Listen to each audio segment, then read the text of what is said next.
Hello friends, नमस्ते, प्रणाम। मैं शालू मिश्रा अपने यूट्यूब चैनल से स्वागत करती हूँ। तो आज मैं फिर से हाजिर हूँ एक राम सीता का विवाह गीत लेकर। आप लोग सुनिए, जैसा भी लगे कमेंट में बताना। हमें आशा ना पूरा विश्वास है कि इस गाना पर आप लोग सपोर्ट जरूर करेंगे। तो आइए देर न करते हुए अपने गीत को प्रस्तुत करती हूँ। सीता बियाहे राम लवाटे अवधपुरा पहुँचे तुलसी आंगन लागेली हो। सीता बियाहे राम लवाटे अवधपुरा पहुँचे तुलसी आंगन लागेली हो।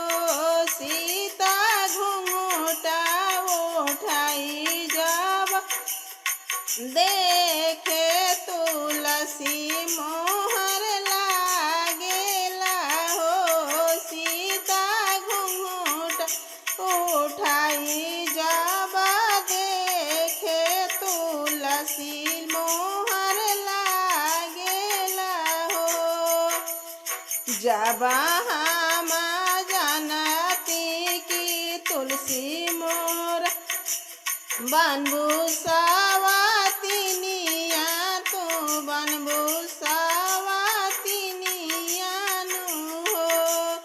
आ तुलसी तोहा के वो खड़ी हम फेंकती सरयुग में दहवाती नु हो। तुलसी तोहा के वो खड़ी हम फेंकती सरयुग में दहवाती नु हो। सीता जब हमें उखाड़ी तू फेंकबू सरयुग बीच दहवाई बुनु हो। सीता बनी जइबो कठावा के नैया, श्री रामा ओ पा बैठी है नु हो। सीता बनी जइबो कठावा के नैया, तो बैठे श्री राम जी हो।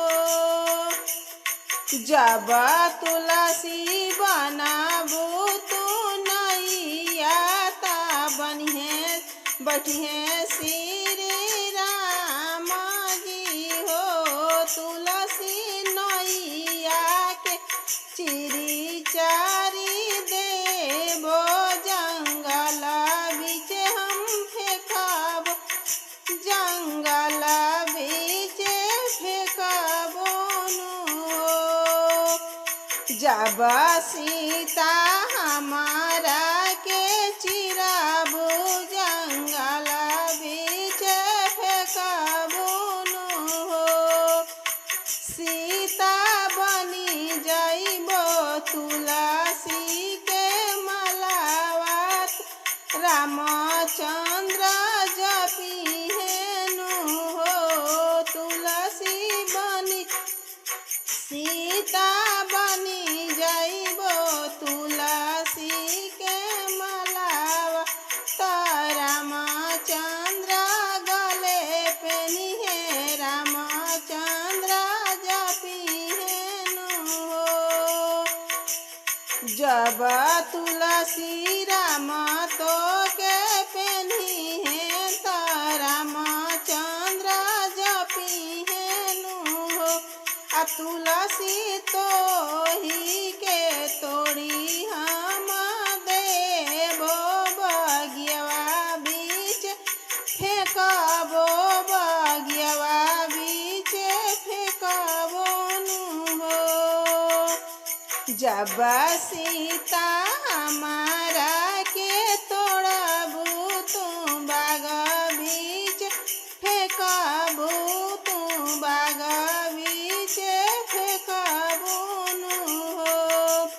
आ सीता अवध में हुई है हमनिया, तो कामे हम आई बोनु हो। सीता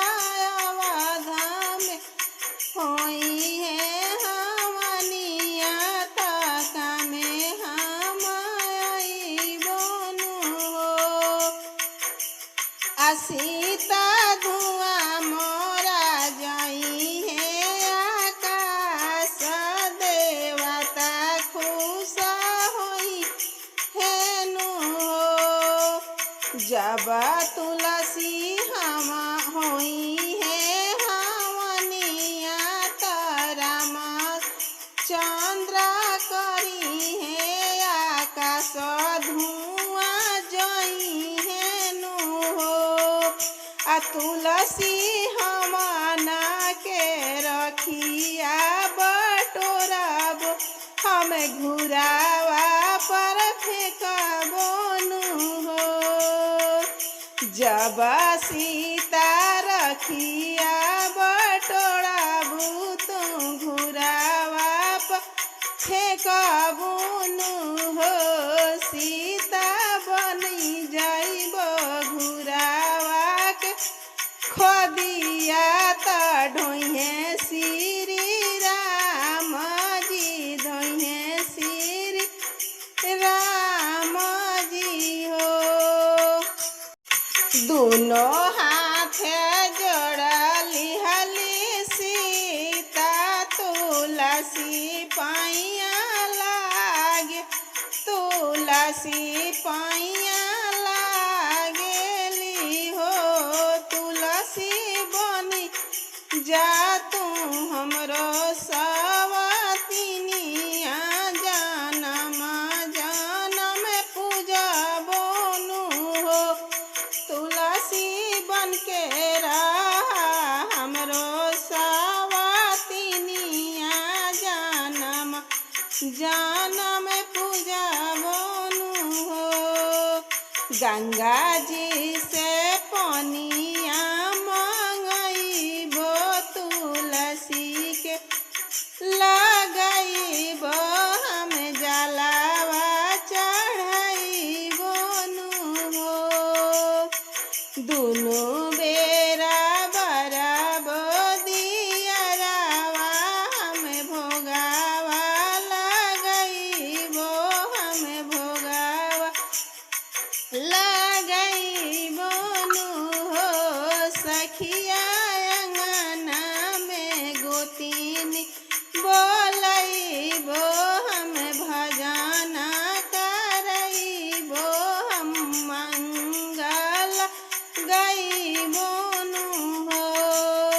जब हम जानती कि तुलसी मैया आई है आंगना लीप अवावती आंगना लीपवावती हमें आरती उतरती नु हो।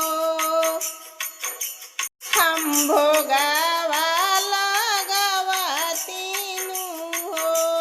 माँ सीता का तुलसी मैया का इतना बड़ा कहानी आप लोग सुनिए।